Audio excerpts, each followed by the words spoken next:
Assalamualaikum warahmatullahi wabarakatuh. Nama saya Rizky Aprilia Putri dari kelas MJ502. Di sini saya akan mempresentasikan hukum bisnis. Yang pertama ada analisis studi kasusnya, ada identifikasi masalah hukum, analisis kontrak, penyelesaian sengketa, dan rekomendasi hukum. Deskripsi studi kasusnya di sini adalah perusahaan A dan perusahaan B menandatangani kontrak kerjasama untuk pengadaan barang pada awal tahun 2024. Dalam perjanjian tersebut, perusahaan A berkomitmen untuk menyediakan barang sesuai spesifikasi yang disepakati, sementara perusahaan B berjanji untuk melakukan pembayaran dalam 2 tahap, 60% di muka dan 40% setelah pengiriman barang. Namun, perusahaan B hanya membayar 60% di awal dan tidak melunasi sisa pembayaran, meskipun barang telah diterima sesuai spesifikasi. Perusahaan A mengajukan tuntutan hukum kepada perusahaan B karena dianggap telah melanggar perjanjian. Perusahaan B berdalih bahwa terdapat ketidaksesuaian kecil dalam spesifikasi barang yang memengaruhi hak mereka untuk melunasi pembayaran. Yang pertama, kita identifikasi masalah hukumnya dulu. Jenis pelanggaran hukumnya di sini ada pelanggaran kontrak atau breach of contract, yaitu perusahaan B tidak memenuhi kewajiban pembayaran sesuai dengan perjanjian. Yang kedua ada wan prestasi atau yang biasa disebut sebagai inademnitet.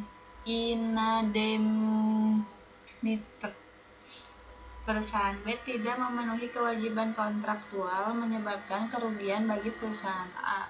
Kemudian ada pelanggaran perjanjian atau fair-breaking fund over homes.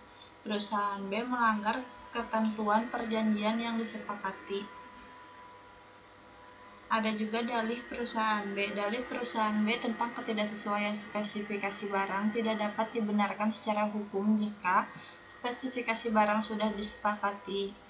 Barang sudah disepakati dalam kontrak, perusahaan B tidak dapat menolak pembayaran. Kemudian ketidaksesuaian tidak signifikan. Jika ketidaksesuaian tidak signifikan dan tidak mempengaruhi fungsi barang, perusahaan B tetap harus memenuhi kewajiban untuk membayarnya. Kemudian tidak ada klausa pembatalan. Jika kontrak tidak memiliki klausa pembatalan atau penundaan pembayaran karena ketidaksesuaian spesifikasi, dalih perusahaan B tidak sah.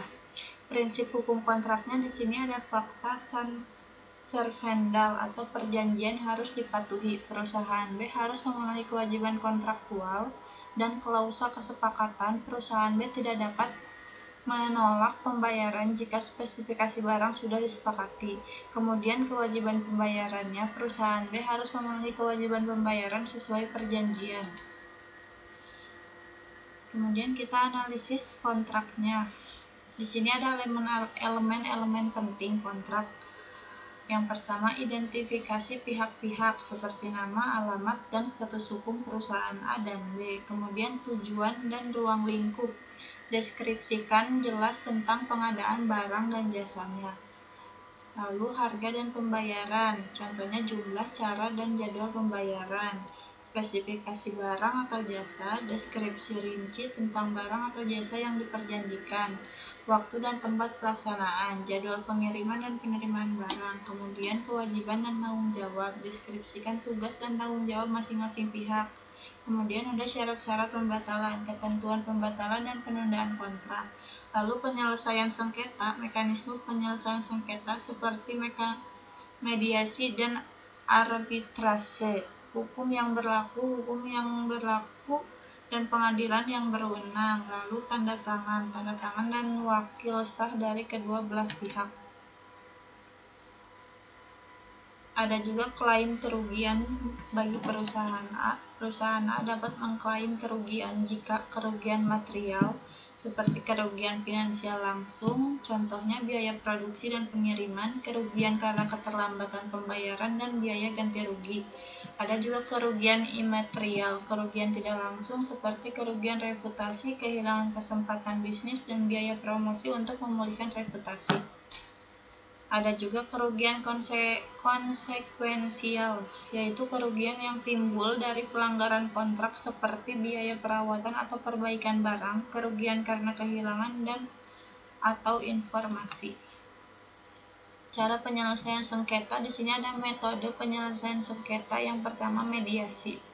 Proses penyelesaian sengketa dengan bantuan mediator netral. Ada juga arbitrase. Proses penyelesaian sengketa melalui pengadilan arbitrase. Ada juga litigasi. Proses penyelesaian sengketa melalui pengadilan negeri. Dan negosiasi, yaitu penyelesaian sengketa melalui perundingan langsung antara pihak-pihak. Yang terakhir ada konsiliasi, yaitu proses penyelesaian sengketa dengan bantuan pihak ketiga yang netral. Adapun di sini metode yang sesuai untuk kasus ini yaitu mediasi, karena kerahasiaan mediasi dijaga dalam proses dan hasilnya. Kemudian keterlibatan pihak-pihak. Mediasi memungkinkan pihak-pihak berpartisipasi aktif. Lalu waktu dan biaya mediasi lebih cepat dan biaya lebih rendah dibandingkan dengan litigasi. Hubungan bisnis mediasi membantu menjaga hubungan bisnis antara pihak-pihak. Metode mediasi juga fleksibel, memungkinkan kesepakatan yang lebih fleksibel. Alasannya mediasi karena lebih sesuai dengan sengketa bersifat kontrak dan dapat diselesaikan melalui perundingan. Tidak ada konflik kepentingan yang lebih besar, pihak-pihak juga masih memiliki hubungan bisnis yang baik. Mediasi dapat membantu menghemat waktu dan biaya. Saran untuk perusahaan A.